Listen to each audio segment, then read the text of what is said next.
Caren.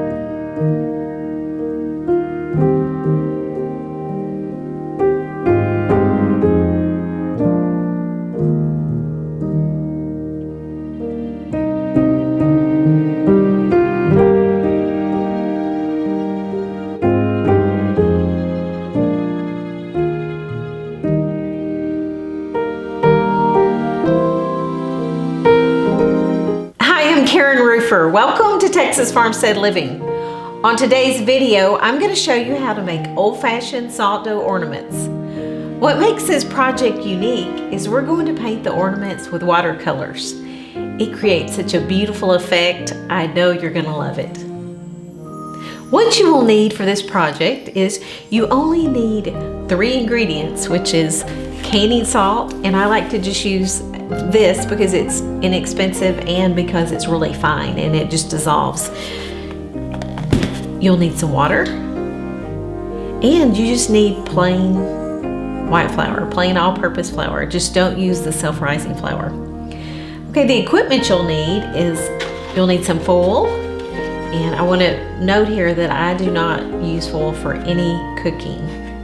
This is just a non-edible project, so I'm going to use it to line a cookie sheet. I like to have a ruler,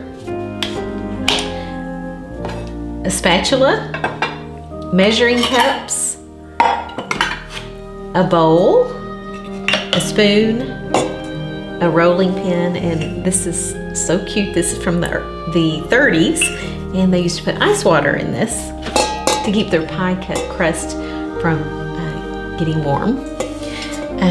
You'll also need a lot of different cookie cutters. Just whatever theme you want to make, it's up to you. Hearts, you could make it for Valentine's, Christmas trees, bells, and one final unique thing to this project is we're going to paint with a watercolor. So you'll need, a set of watercolors that has, the colors that you want to paint your ornaments with. And if you have children, I'm sure that you have watercolors around. Included in your equipment list is you want to make sure you have a straw so you can put a hole in the top of your ornaments. This is a great project to do with children. They love it, and it is a great tradition to start at Christmas. This recipe is very easy to double or even triple. So let's get started. Let's put our flour, which we're using 2 cups of flour, in our bowl. We're using half a cup of canning salt, and we're going to mix this.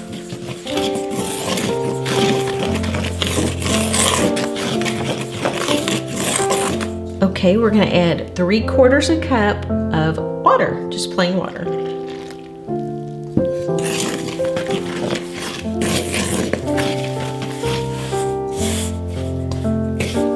If you feel like you need to add a little bit of water, you might need to add a little bit more, but you don't want it to be sticky.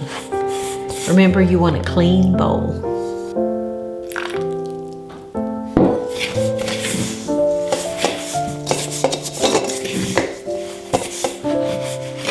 You want a soft dough that's kind of like Play-Doh.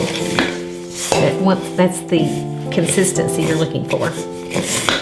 Okay, one thing I do when I'm making any kind of flour products is I'll just let it sit for about 10 minutes and let the flour hydrate. I think you get a smoother dough, and it really tells you if your dough is too sticky or too dry. You also could use your stand mixer to mix this. I'm just mixing it by hand because it's easy. So we have a clean bowl and a smooth dough. So I'm going to set this aside for about 10 to 15 minutes while I get my baking sheet ready by covering it with foil. So we'll be back in a minute.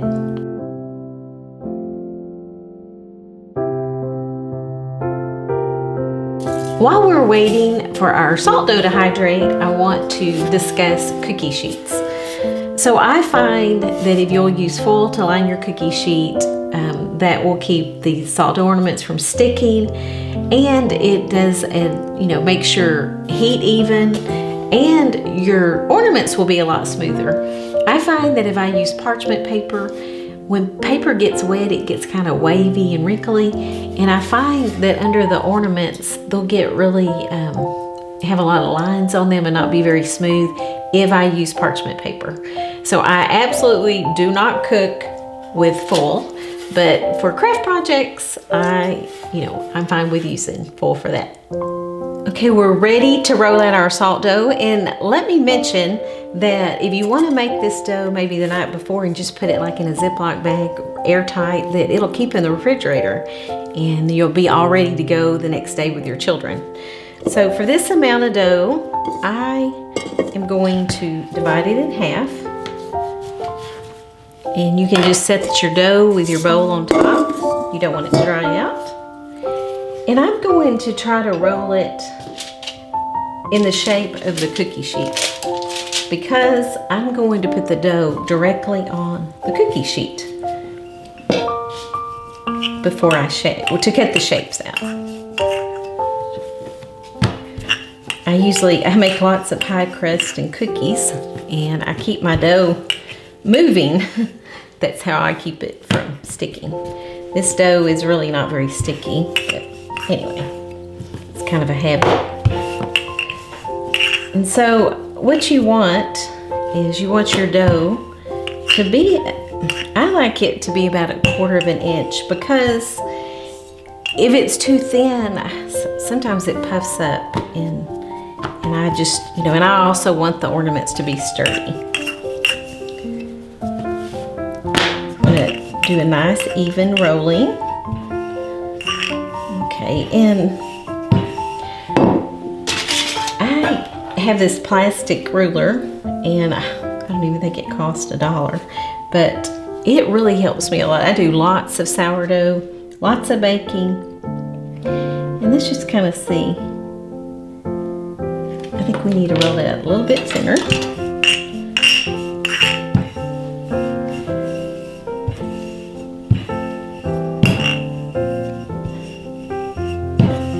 Okay, our dough looks really, really smooth and even. I'm going to put it on the cookie sheet. Okay, for my Christmas 2020 Farmstead house tour, we did a really simple Christmas, and I live in a German community, and they only used what they had to decorate for Christmas. So I really wanted a real natural, homemade look. So I made a star garland for my Christmas tree, and I did not paint it. I just made it real natural. And so that is, if you want to watch that video, you can see that. But today, this is a super old bell. We're just going to cut out some different Christmas shapes.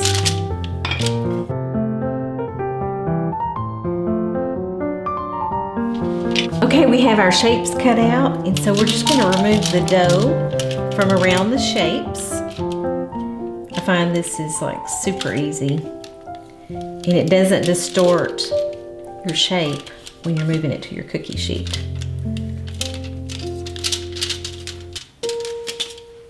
Okay, you definitely can re-roll this dough.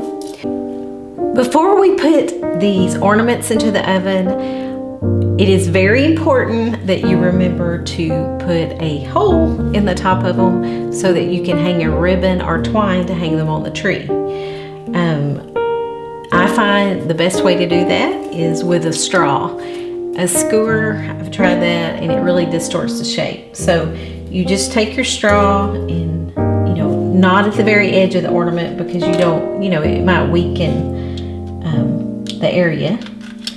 But you just put the straw in, twist it, and that is all you do. So make sure you do that before you put them in the oven.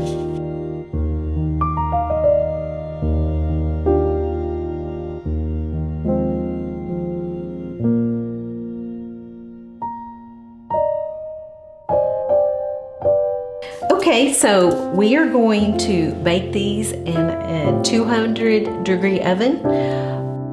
The ornaments are now dry. I just took them out of the oven, and I want to tell you my process.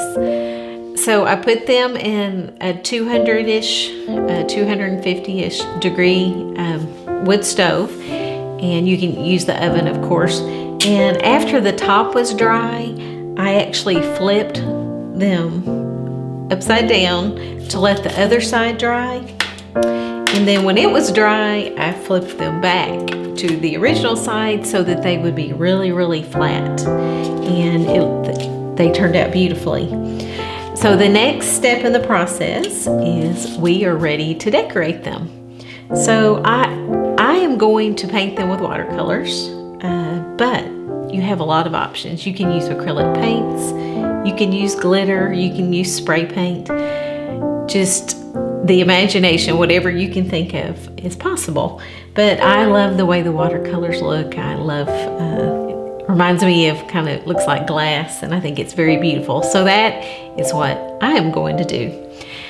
So after I paint my ornaments, I'm going to put them back in an oven for about 15 or 20 minutes, like a 200-degree oven for 15 to 20 minutes, and let that paint set. Then I'm going to tie ribbon and twine to my ornaments, and I'm going to decorate my tree with them. I hope you will try making old-fashioned salt dough ornaments. They really add a handmade touch to your tree and Christmas decor. I am really glad you're here. I really appreciate you watching this video. And please subscribe to Texas Farmstead Living, where we inspire, educate, and guide you in living an intentional life. From our Texas Hill Country farmstead to you, have a blessed day, and we'll see you on the next video. Bye-bye.